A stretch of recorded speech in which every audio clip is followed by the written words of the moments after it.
we're very excited coming off the most recent Global Entrepreneurship Congress in South Africa.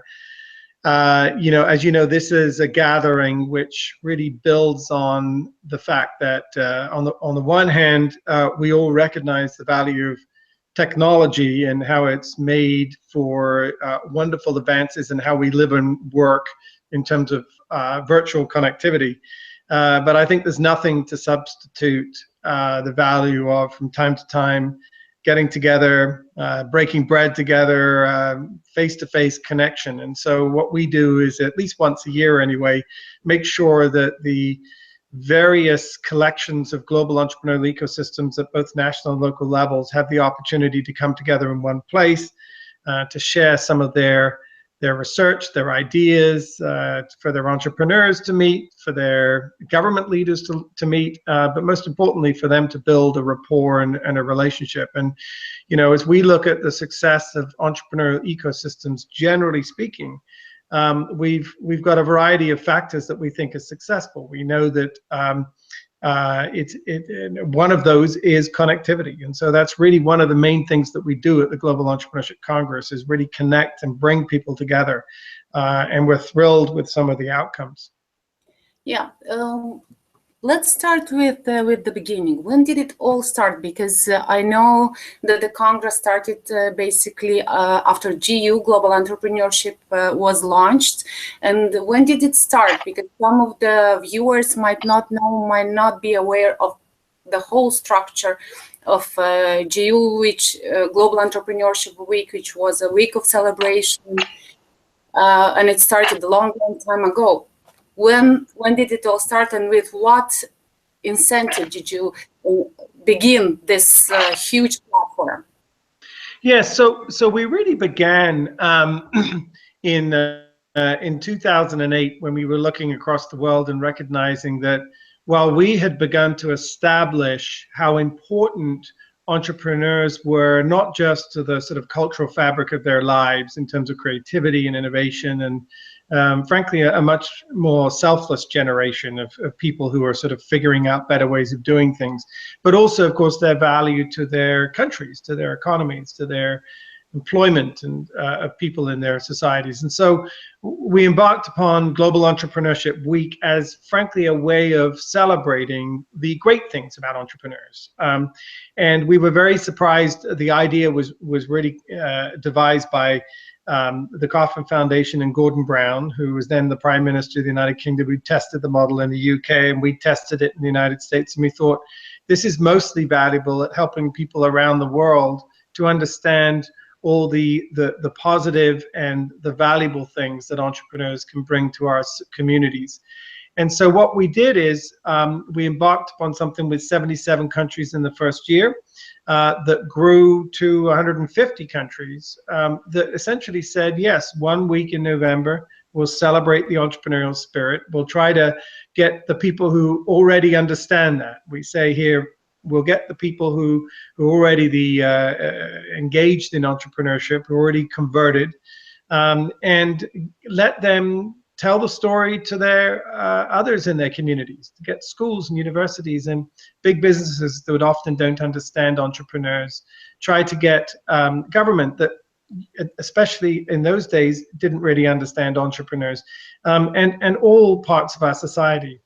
What happened was we got to Moscow in a couple of years ago, maybe exactly 3 years ago now, and we suddenly realized that this community of people who had been talking about the value of entrepreneurship and really, as I say, bringing out the very best elements of what this dynamism has, both for economics and our societies. And we realized that actually, even though there had been a geopolitical dispute between our global leaders, then it was President Obama and President Putin arguing over the Crimea, that even though that occurred the same week, that we still all gathered and wonderful things got done in Moscow, and we realized that this was a very powerful community. And so they really sat down with many of us after that and said, we're very excited to celebrate together each November, but what we really need to do is do much more than that. And so that's how we built from Moscow in 2012, where we hosted the Congress. We built this this community called the Global Entrepreneurship Network. And in addition to celebrating the entrepreneurial spirit now, this community of people across the world are embarking on all the dimensions of putting together one global entrepreneurial ecosystem, namely how do you get policymakers to involve in a smart way? How do you make it easy for them to be helpful? How do we really help entrepreneurs? And do we really know how to help entrepreneurs? Have we really collected enough data and done enough research and analysis as to what works? Because we know we've seen hundreds of shared workplaces and accelerators and investors and things, but I mean, are we really seeing more entrepreneurs be successful? So, and then on top of that, bringing together the investor communities, bringing together of course, those of us that on a day-to-day basis try to put on programs and interventions to help entrepreneurs. So that's really what transpired, and that's the history of it. And the Congress is just at one annual meeting. It occurs every March. It's one way where, because it's basically free of charge. People can come and they can meet people who have the same passion for advancing entrepreneurship, share ideas, share information, share strategies.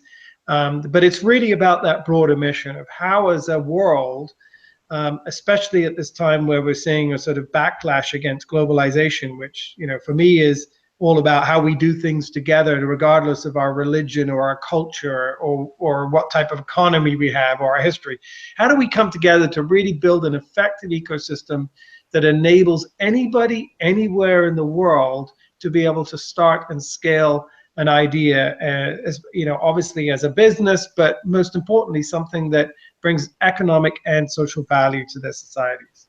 So what I like about the Global Entrepreneurship Network right now more and more, it's that it has become more holistic, and it's kind of taking this approach of regarding ecosystems as a whole, and giving the opportunity for the builders to find their own niches and where they are most suited and fitted to help, and to invite other partners that support local ecosystem to join and do that transfer of experience. So since 2004, that's actually when we as Gen Moldova, and at that time we were not an organization, joined for the first time. We've grown. I mean, Gen Global has grown to more Gen country representatives, people that are seeing themselves as facilitators, community builders, and getting others on board, getting different partners that collaborate at the national level. How was the GEC South Africa different from the previous years? Because every year brings different value to different countries. For you, on the global perspective, how did you see it differently? Of course, it has grown, but what additional has it brought to the table?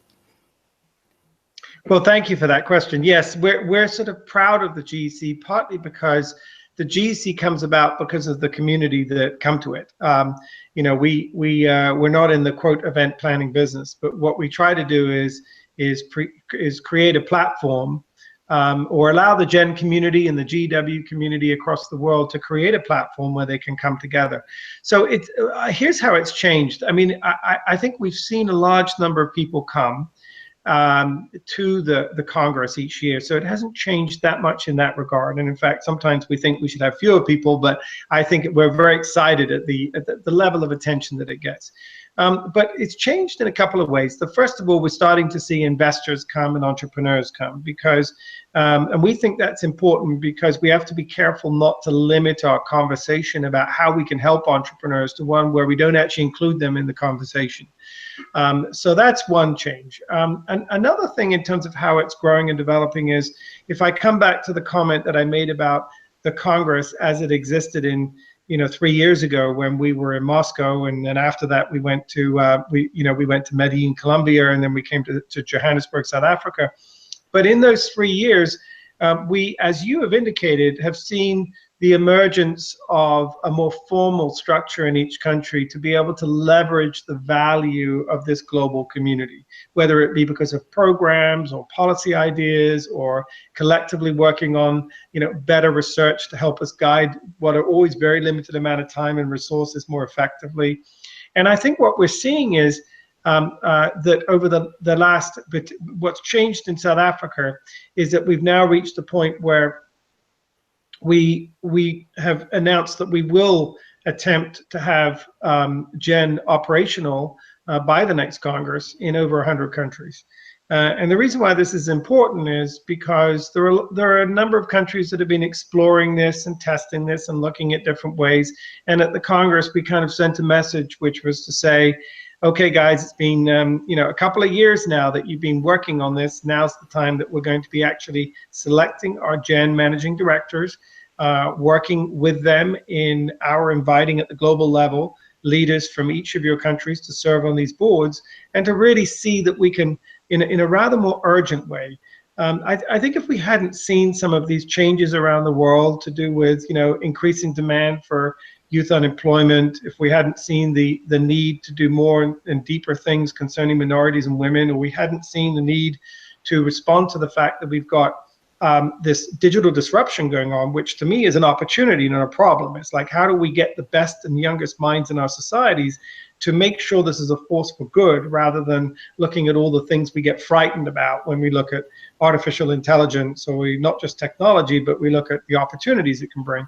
And so I think what we're trying to do this year is really see, and I think it's starting to come together through South Africa, is a lot more formalization of how we see the GEN community build around the world. A couple of other very quick examples.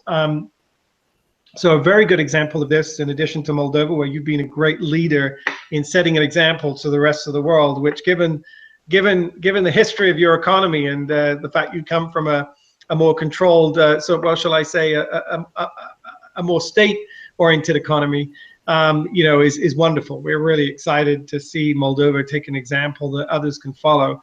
And we also saw that in South Africa. They've really struggled with a lot of challenges, different challenges to the ones other countries struggle with. But we've got a very strong board. The board has taken a leadership role. We had our first inaugural formal board meeting. We were able to secure funding for each of the board. And so we've really been able to see that come together. And from that, unexpected, which is great, a lot of people plan formal events and they tend to go into these things with, oh, well, out of the event, we're going to announce this, which is sometimes you have to plan things in advance. But one of the unplanned things that happened in South Africa with great excitement for us is that several African countries came together and said that they wanted to announce that they're going to have GEN Africa launched. And so we launched that. That was one of the great things that happened in South Africa. And it's not only funded, but it's going to bring together lots of different African countries. So they understand that it's not just about South Africa or even Kenya, some of them better known, or Nigeria, some of the better known entrepreneurial countries in Africa, but it's around the African continent, helping each and everyone on the African continent in the spirit of what we know entrepreneurs do, which is typically the first question they ask is, how can I help? Not what can you do for me? So that was another great outcome from an Africa perspective. We have a whole range of other things that have come out of it. We launched multiple reports. We've been our global city ecosystem report. We launched our global entrepreneurship index. We have a variety of other research tools and things that were announced and came from this, including our own Startup Nation's Atlas of Policies, where a great number of governments who came together for our ministerial in South Africa brought some of their best ideas as to what they're trying to implement in order to help increase the rates of formation of new firms in their countries. And so we saw a really great gathering of a phenomenal amount of new ideas.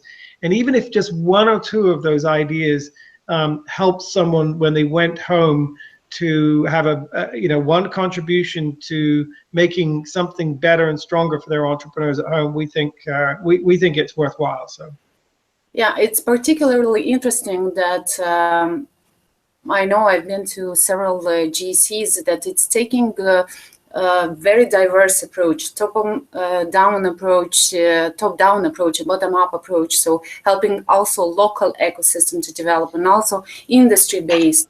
So it's interesting how this works, and I think many of the builders of the program managers. They can find different inspiration and transfer of expertise from different countries that work.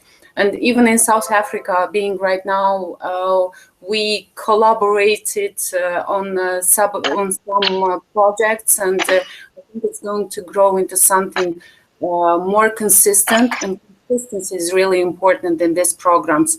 And every community builder can find their own partners from whom they can get that inspiration that is needed, but also find a way to contribute and collaborate. We were talking a little bit about Crimea and how it's important for peacemaking, the entrepreneurs and the efforts that they are making as well. So I think there is an opportunity there as well. And yeah, it can be shaped into different programs. What should we expect next? Because next we have other activities, and we have right now, we know that GEC 2018 is going to be in Istanbul, but by that time we have Global Entrepreneurship Week, we have Startup Nation Summit, and many other activities.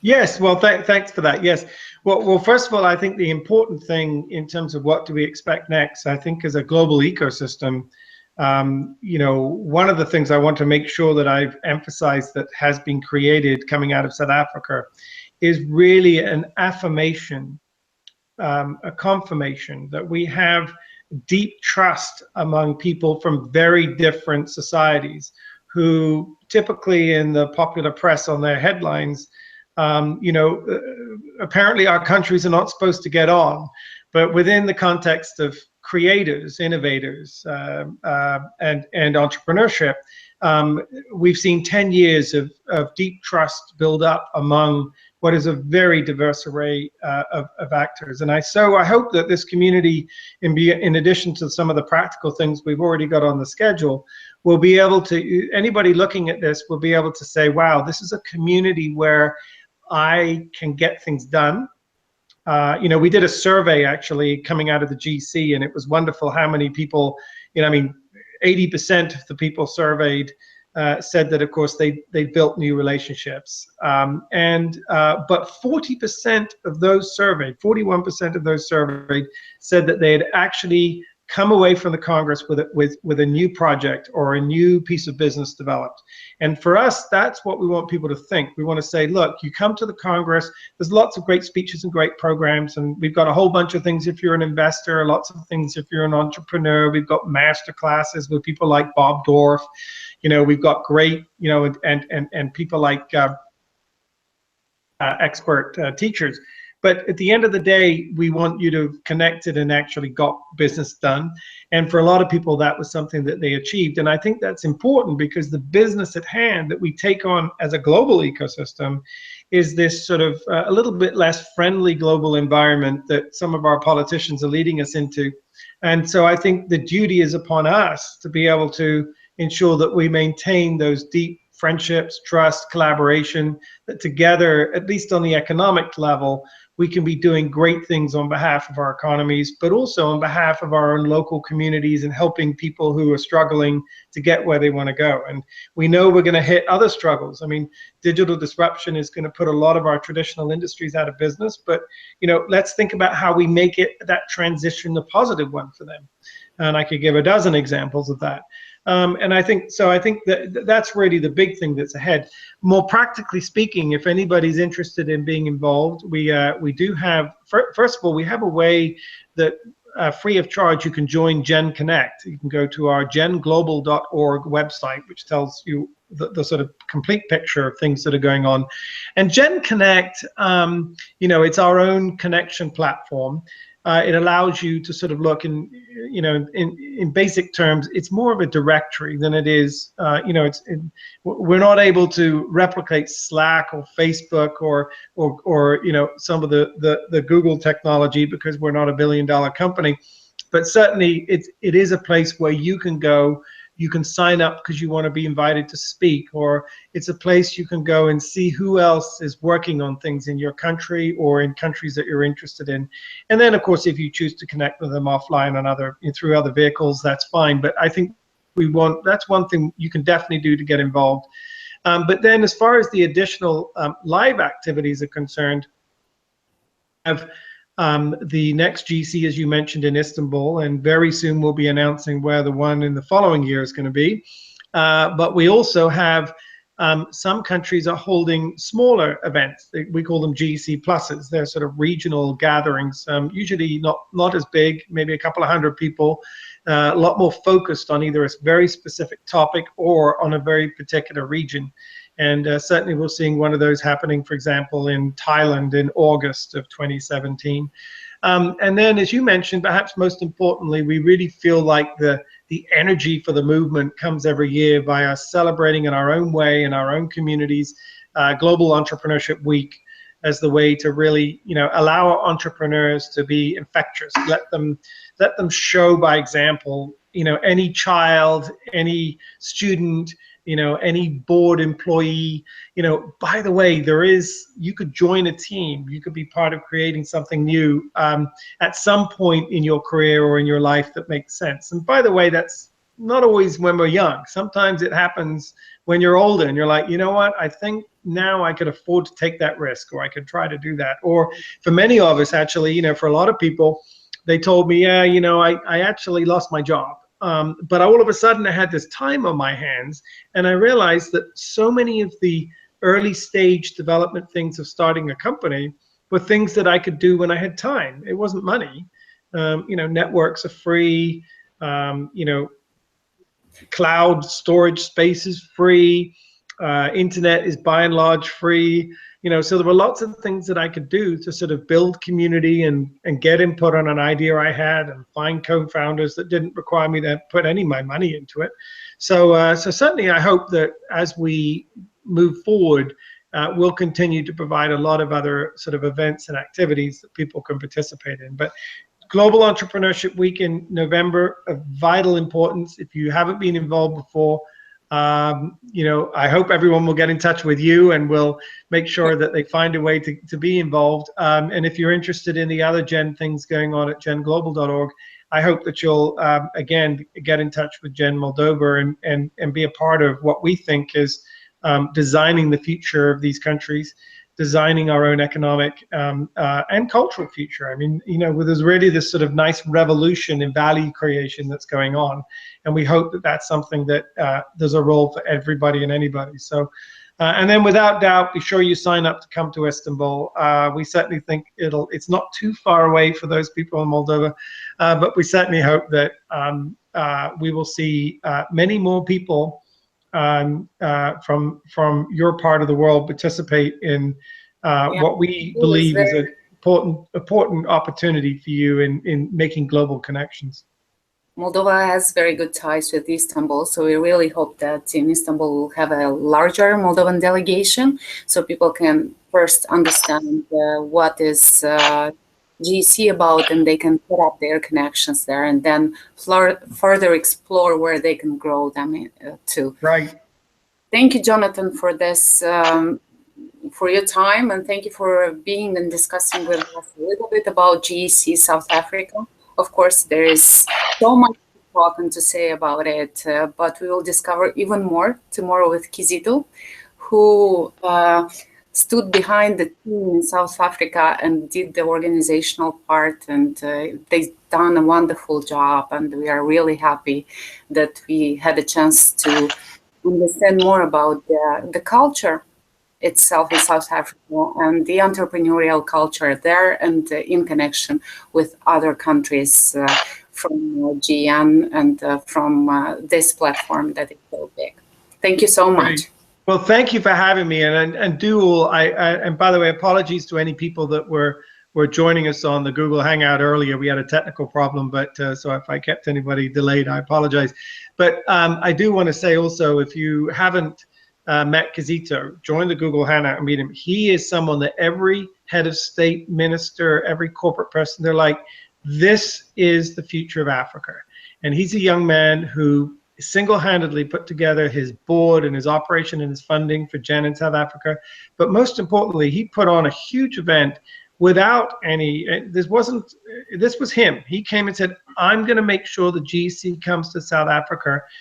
He's a man of great spiritual, profound depth, someone that we all would follow, frankly, anywhere. He's just an extraordinary person. So even if you just come to meet Kizito, he is someone that we hold near and dear, and someone that we think will very much be a future leader of his continent. So anyway, many thanks for great job for all you're doing in Moldova, and thanks for including me on this. And I hope to be invited back again soon. Thank you, and we hope that you can come in September or in November when you are closer here to Moldova and to celebrate Global Entrepreneurship Week with Moldova, especially since Startup Nations is right nearby in Estonia, so yeah. It's very close by. So you have an official invitation to Moldova, and we hope to receive you. Great. Well, thank you. Well, I'll look forward to that. Bye-bye. Bye.